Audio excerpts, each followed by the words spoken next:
Welcome to Surya's view YouTube channel. ఈరోజు మరొక interesting fact స్టోరీతో మీ ముందుకు రావడం జరిగింది. ఒక ఇంటర్వ్యూలో శ్రీ రతన్ టాటా గారు ఇచ్చిన సమాధానాన్ని తీసుకుని ఈ చిన్న వీడియో చేయడం అనేది జరిగింది.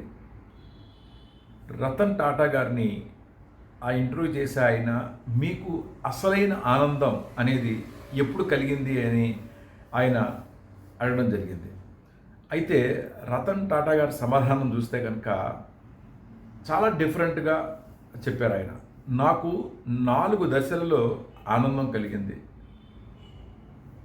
ఒక దశ ఏంటంటే సంపాదన. నేను చాలా సంపాదించా.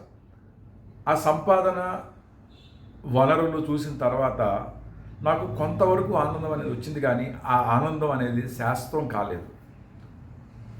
అది 2వ దశకి వెళ్ళడం జరిగింది. ఇంకా 2వ దశ చూస్తే కనుక విలాసాలు, వస్తువులు, ఇవి నా 2వ దశ.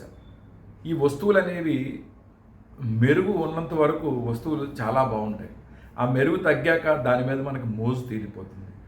అలా నాకు ఆ 2వ దశ నుంచి కూడా 3వ దశకి చేరడం జరిగింది. 3వ దశ ఏంటంటే నాకు భారతదేశంలో కానీ ఏషియా కంట్రీల్లో కానీ అతిపెద్ద కాంట్రాక్ట్స్ రావడం, అలాగే ఒక ఉక్కు కర్మాగారాన్ని నేను పెట్టడం, దానికి ఒక యజమానిగా ఉండడం అనేది అతిపెద్ద నాకు ఒక అచీవ్మెంట్. అది ఒక గర్వకారణం కూడా.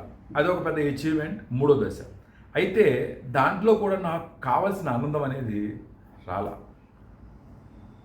4వ దశ చూద్దాం. ఒక ఫ్రెండ్ నాకు ఫోన్ చేసి,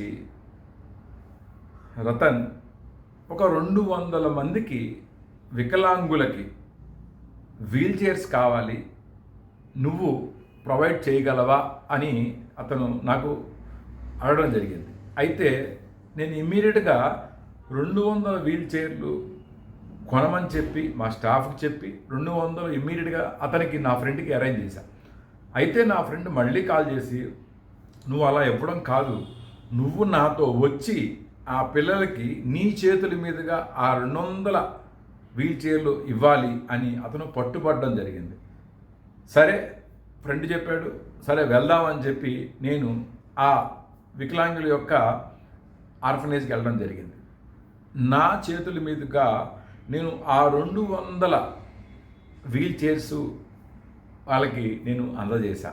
అయితే ఆ అందచేసినప్పుడు ఒక్కొక్కళ్ళ కళ్ళలో కలిగిన వింత ఆనందం కానీ, వాళ్ళ ఆనంద బాష్పాలు కానీ, వాళ్ళ ఆనందానికి అవధులు లేవు.